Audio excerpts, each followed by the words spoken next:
அபார கருணா சிந்தும் ஞானதம் சாந்தரூபிணம் ஸ்ரீ சந்திரசேகரகுரும் பிரணமாமி முதான்பகம். வேற ஒன்றும் இல்லை, ஆதிசங்கர பகவத்பாதாளுக்கு கேட்குற மாதிரியோ சங்கர விஜயத்தில் இவர் பூர்ணா நதியில் ஸ்நானம் பண்ண போனார். இவர் போயிட்டாராக்கும் அப்படின்னு நினச்சிட்டா சன்னியாசம் வாங்கிட்டா புனர்ஜென்மா, அதனால நான் பழிச்சு வந்தாலும் வந்துடுவேன் அப்படின்னு சொன்னாக்கா அதே மாதிரியே இவர் முதல்ல விட்டுருத்து வெளியில் வந்தார். அப்படிங்கிறாப்புல இந்த வெங்கட்ராமையராக இருக்கிறதே இவர் போயிடுவரோன்னு இருந்தவர் இப்போ சன்னியாசம் வாங்கிட்டு புனர்ஜென்மான்னு ஏந்துன்னு பழையபடி வர ஆரம்பிச்சிட்டார். வந்தார். அதுக்கப்புறம் இவருக்கு என்னென்னலாம் பண்ணணுமோ வைதிகமாக அதெல்லாம் பண்ணினா இந்த ஏகாம்பரத்தை பார்த்து இந்த திருவாரூர் இப்போ சுவாமிகள்னு சொல்லணும், திருவாரூர் சுவாமிகள் சொன்னார். அவரோட பையெல்லாம் கொண்டு வந்திருக்காரு யாத்திரையில் கூட ஒருத்தர். அதில் ஓரமாக ஒரு பையை காமிச்சார். அந்த பையில் பணம் இருக்குது, அதுலேருந்து எடுத்து இந்த நாராயண பட்டு வந்து பண்ணி வச்சிருக்கார், அவருக்கு ஏதான சம்பாதனை தட்சிணை கொடுக்கணும், அதுலேருந்து ஒரு 10 ரூபா பணம் எடுத்து கொடு அப்படின்னு இதை இவர்கிட்ட சொல்லியிருக்க. பெரியவா உடனே ஏகாம்பரத்து என்ன சொல்கிறார், அவர் என்ன பண்ணுறேன்னா, இல்லை அவரோட பைய இருக்கான், அந்த பையில ஏதோ பணம் வச்சிருக்காராம், இந்த பண்ணி வச்சிருக்கு சன்னியாசாசிரமம் கொடுத்து எல்லாம் பண்ணி வைதிகரமா பண்ணி வச்சிருக்கு, பணம் கொடுக்க சம்பாவனை பண்ண சொல்றாரு, 10 ரூபா எடுத்து கொடுக்க சொல்றாரு அப்படின்னு. உடனே பெரியவா சிரிச்சினேஸ்வரா, அவர் தான் இனிமேல் சன்னியாசி ஆகியாச்சு, இனிமேல் அவருக்கு ஏது பைய, அவருக்கு ஏது இனிமேல் பணம், அதனால நீ ஒன்று பண்ணு, அந்த பையில இருக்கிற பணத்துல 10 ரூபா எடுத்து கொடுக்காத, பையில இருக்கிற பணம் முழுக்கலும் எடுத்து அவர்கிட்ட கொடு. இதுக்கு தான் ஒரு பெரியவா வேணுங்கிறது. நமக்கு அப்பவும் என்ன தோணுறது, அது தோணலை, இவருக்கு அதை வச்சுக்கணுங்கிற எண்ணம் இல்லை. இவர் என்ன பண்ண சம்பாதனை பண்ணணும் அப்படின்னா அதுலேருந்து எடுத்து ஒரு 10 எடுத்து கொடு அப்படின்னு சொல்றாரு. ஆனால் பெரியவா என்ன பண்ணார், இனிமேல் இது அவரோடது இல்லை, இனிமேல் அடுத்த வாரம் எடுத்துக்க முடியாது, அதனால இவர் பண்ணி வச்சு ஒரு ஆசிரமம் கொடுக்கறதுக்கு கைங்கரியம் பண்ணவருக்கு கொடுத்துரு முழுக்க அப்படின்னு விட்டா. அது அப்படியே கொடுக்கப்பட்டது. அதுக்கப்புறம் மறுநாளைக்கு தீபாவளிக்கு பிரமாதமாக பட்சணங்கள்லாம் பண்ணி அலங்காரம்லாம் பண்ணி எல்லாம் பண்ணினா பெரியவா என்னம்னா அம்பாளுக்கு லட்டு இட்டு மைசூர் பாகு இதெல்லாம் ஜாங்கிரி இதெல்லாம் பண்ணி அலங்காரம் பண்ணியாச்சு. பெரியவா சொல்றா, அம்பாளுக்கு முகத்துக்கு மட்டுமான முகம் ஒன்று தான் தெரிகிறாப்புல இருக்கு, அதுக்கும் சந்தன காப்பில் அலங்காரம் பண்ணும், அதனால சந்தனம் அரைச்சிடுவா அப்படின்னு சொல்லி வேடிக்கையா இருக்கும். நினைச்சதை சொல்லுவா, நினைச்சது நடந்துரும், அவ்வளவுதான் அந்த சந்நிதியில.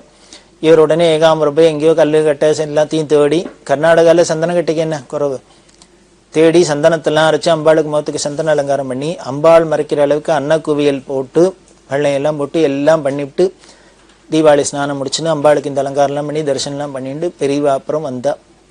வரத்தே என்ன பண்ணினா அந்த பட்சணங்கள்லேருந்து எல்லாத்தையும் எடுத்து சாண்டூர் ராஜா வெள்ளம் தான் மெயினாக அதுக்கெல்லாம் கைக்கரியம் பண்ணிட்டு இருக்கா, வெள்ளமும் தரிசனத்துக்கு இருக்கா, கூடவே இருக்கா. இவாளுக்கு இந்த பட்சணத்தில் பிரசாதம் எல்லாம் கொடு அப்படின்ட்டு மீதி என்ன பண்ணார், அந்த அன்னமோ பட்சணமோ ஒன்றுத்தையும் நீங்கள் தொடப்படாது, எல்லாரும் இந்தெண்ணெய் வந்துட வேண்டியது. அதுக்கப்புறம் அங்கே வர ஜனங்கள்லாம் என்ன பண்ணிக்கிறாளோ பண்ணிக்கிட்டோம் முடியும். எல்லா இடத்துலையும் அப்படித்தான் பெரியவா, எதுவாக இருந்தாலும் அங்கே போகிறதோ உபயோகப்படுத்துறது வானோன்னா மீதி என்ன இருக்கோ மீந்து வந்து எல்லாத்தையும் அப்படியே போட்டுட்டு வர வேண்டியது. அது யாருக்கானோ உபயோகப்பட முடியும். அப்படி இருந்திருக்கிறதே இந்த யானகுந்தியில் இருக்கிறதே ஒரு இஸ்லாமியர், அவர் இந்த சிந்தாமணி மடத்தில் இருக்கிறதே அப்படியே உணர்ச்சி பூர்வமாக வந்து பெரியவாளை நமஸ்காரம் பண்ணிட்டு இருக்கார். இதை பார்த்துட்டு பெரியவா ரொம்ப சந்தோஷப்பட்டா. அவரோட அந்த பாவத்தையும் அந்த உணர்ச்சியும் பார்த்தா. அவரோ பிறப்பால ஒரு இஸ்லாமியரா இருக்கார், ஆனா அந்த பக்தி பெரியவாளை பார்த்தோன்னு அந்த பக்தியும் அந்த உணர்ச்சியும் பார்த்தோன்னு பெரியவா சொல்றா, பாரு என்ன பக்தி பாரு அவனுக்கு. எனக்கு ஒண்ணு தோன்றது, இவன் ஒருத்தனுக்காக இந்த பக்திக்காகவே இந்த ஊர்லயே இருந்துட்டா தேவையில்லை போல இருக்கு அப்படின்னு பெரியவா சொல்றான்னா அந்த வந்தவரோட பக்தி எப்படி இருந்திருக்கும், அந்த பாவம் எப்படி இருந்திருக்கும் அப்படிங்கிறத நாம தெரிஞ்சுக்கலாம். அப்படி இந்த அனகுந்தியில சிந்தாமணி மடத்துக்கு பக்கத்துல இருக்கிறதே அங்கங்க மலை பாறையா இருக்கும். அதுல ஒரு ஓரத்துல ஒரு மண்டபம், ராமர் நின்னுண்டு பானம் போட்டார் ஒரு மரத்தடியிலேருந்து வாலி வதம் பண்றதுக்கு அப்படி எல்லாம் சொன்னோம். அதுக்கு பக்கத்துல ஒரு பழைய மண்டபம், கருங்கல்லு மண்டபம், எல்லாம் கருங்கல்லு தான். அந்த மண்டபத்துல தான் ஒரு ஓரத்துல பெரியவா இருந்தா இன்னொரு இடத்துல ஒரு ரூம் மாதிரி இருக்கும். அதுல சமையல் எல்லாம் பண்ணி வாளுக்கு ஆகாரம் எல்லாம் கூட கைங்கரியம் பண்ற வாழ்க்கலாம். அப்படி இருக்கிறதே ஒரு நாளைக்கு இவா சமையல்லாம் பண்ணிட்டு பெரியவாளுக்கு பிட்சை எடுத்து இந்த கூட கைங்கரியம் பண்ணவாள்லாம் என்ன பண்ணினா அவ போய் ஆகாரம் பண்ணணும். அப்ப இந்த திருத்தாமர மணி அப்படின்னு சொன்னேன், ஹாஸ்பிட்டல்லேருந்து அவர் தரிசனத்துக்கு வந்திருக்கு. இந்த மணியை நீ பார்த்துக்கோ பெரியவாளை, நாங்களே போய் ஆகாரம் பண்ணிட்டு வரோம் அப்படின்ட்டு சொன்னா. இவாள்லாம் உள்ளுக்குள் போய் இலையை போட்டு சாப்பிட்டுட்டு இருக்கா. பெரிய உடனே இந்த திருத்தாமர மணிட்டு சொன்னா, நீ ஒண்ணு பண்ணு, நேராக அந்த உள்ள சாப்பிட்டு இருக்கா, எல்லாரையும் உடனே கிளம்பி வெளியில வர சொல்லுவோன்னு. இவர் மணிக்குள்ள போய் சொன்னார், உங்களெல்லாம் உடனே வர சொன்னான்னு. அவ சொன்னா, நாங்கெல்லாம் சாப்பிட்டு இருக்கோம், சாப்பிட்டுட்டு வரோம்னு சொல்லு அப்படின்னு. இல்லை உடனே வர சொல்லுன்னு பெரியவா உத்தரவு. பெரியவா சொல்லிட்டா வேற என்ன பண்ண முடியும், வேற வழி இல்லை, எல்லாரும் கிளம்பி இந்தன்னு வரா. அந்த உள்ள சமையல் கிட்ட அதுல ஏதோ ஒரு பூனை படுத்துட்டு இருக்கு. அங்கே உள்ள ஊலையில் ஏதாவது ஒரு பூனை இருக்கும், அதையும் கொண்டு மொள்ள விரட்டி விடு, இந்த பக்கம் விரட்டி விடு அப்படின்னா. இப்படி எல்லாரும் வந்தால் பூனையும் விரட்டி விட்டா. இப்படி எல்லாரும் வெளியில் வந்து இந்த பூனையும் வெளியில் வந்ததோ இல்லையோ, என்ன அடுத்த நிமிஷம் ஆச்சுன்னர் அந்த கருங்கல் மண்டபம் தொட தொட தொட தொடன்னு சாஞ்சு கொடுத்து கீழே சரிஞ்சு விழிஞ்சு இடிஞ்சு விழுந்துடுது. இதை பார்த்து இந்த எல்லாருக்கும் கண் எதிர்க்க நாம் சித்த நேரம் முன்னால் உட்காந்து சாப்பிட்டு உட்கார்ந்த இடம் ஏதோ பழங்காலத்துது தர தர தர தரன்னு சாயிறது சரியிறது. இதை பார்த்து இந்த வாழ்க்கை எப்படி இருந்திருக்கும் அப்படின்னு பகீர்னுது திடீர்னுது.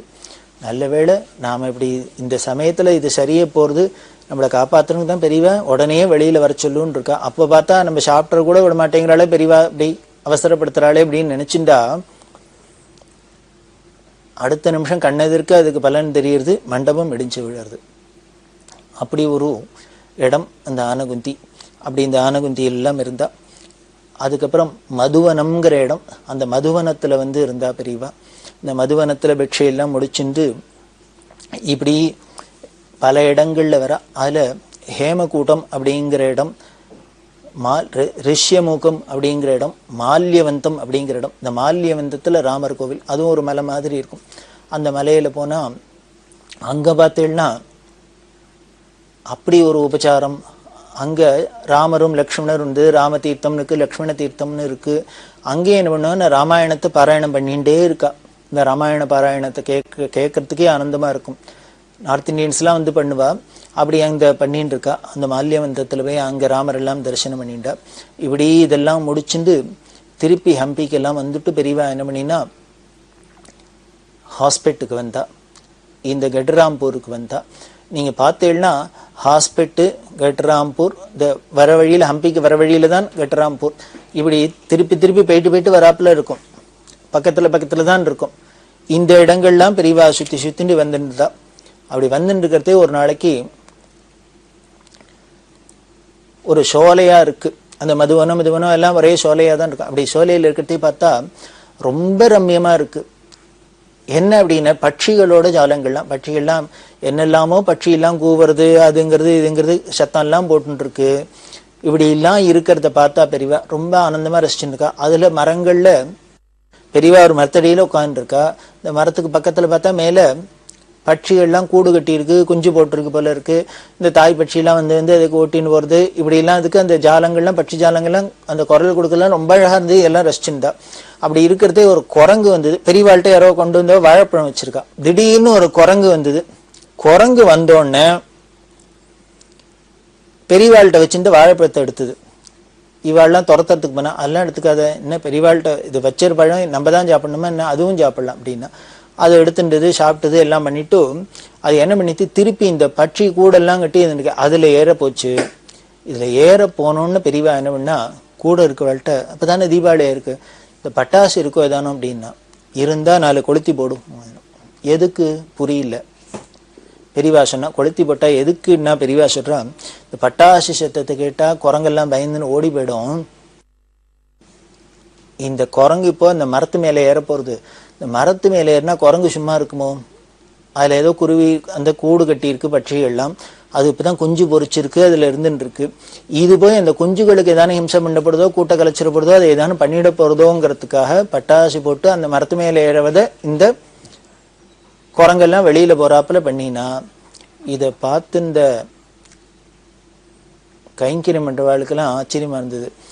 பெரியவா கவனம் எப்படிலாம் இருக்கு பாரு, ஏதோ ஒரு மரத்தில் இருக்கிற குருவிக்கு கூடு கட்டியிருக்கு, அதெல்லாம் பார்த்தா கூட அது மேலெல்லாம் கூட கருணை, எல்லா ஜீவராசிகள்ட்டையும் கருணை, எல்லாத்தையும் எப்படி பாதுகாக்கலாம் அப்படின்னு சொல்றாப்புல இருக்கு. இதுதான் பெரியவாளோட குணாதிசயம். இந்த குருவிகள் பட்சிகள் அப்படின்னு ஞாபகம் வருது. ஒருத்தர் வந்தார், அவர் என்ன பண்ணினார், எப்படிலாம் பாதுகாக்கிறா பெரியவா அப்படிங்கிறதுக்கா.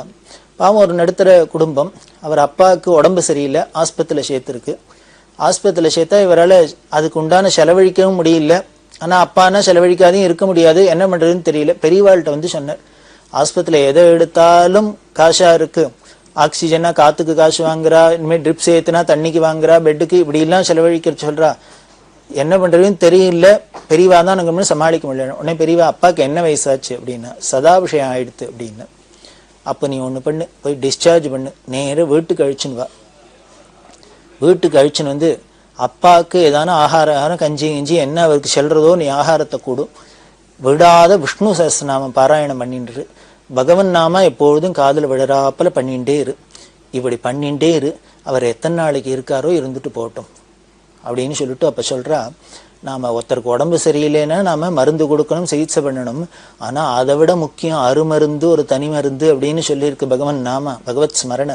இனிமேல் 80 வயசுக்கு மேலே ஆயிடுத்து, ஆஸ்பத்திரியில் கொண்டு வச்சிருந்தாலோ எக்கச்சக்கமாக காசு செலவழிக்க வேண்டியிருக்கு. அது வசதி இருக்கிறவா செலவழிக்கலாம், வசதி இல்லைன்னா நம்ம என்ன பண்ணுறதுன்னு தெரில. அதனால நமக்கு என்ன பண்ணலான்னு, அவர் சத்கதி அடையிறதுக்கு ஏதானும் கைங்கரியம் பண்ணலாம். அதுக்கு வீட்டுக்கு அழிச்சுன்னு வா, அவர் சௌக்கியமாக இங்கேயே அவர் ஆவி பிரியட்டும் பகவத் ஸ்மரணையோட அப்படின்னு சொல்லி அவருக்கு சொன்னா. இது எதுக்கு அப்படின்னா, பெரியவா குருவியாக இருக்கட்டும், மனுஷாலாக இருக்கட்டும், எந்த ஜீவராசிகளாக இருக்கட்டும், எல்லாத்துக்கும் ஹிதத்தை பண்ணுறதுக்குன்னே ஒரு அவதாரம் சங்கரோதி இது சங்கரா அப்படின்னு நல்லது பண்ணுறதுக்குன்னே ஒரு அவதாரம் சங்கர அவதாரம். அதுதான் பெரியவான்னு சொல்லி அந்த சங்கரோட நன்மையில் இன்னும் என்னென்னலாம் யாரெல்லாம் அடைஞ்சாங்கிறத தொடர்ந்து பார்க்கலாம்.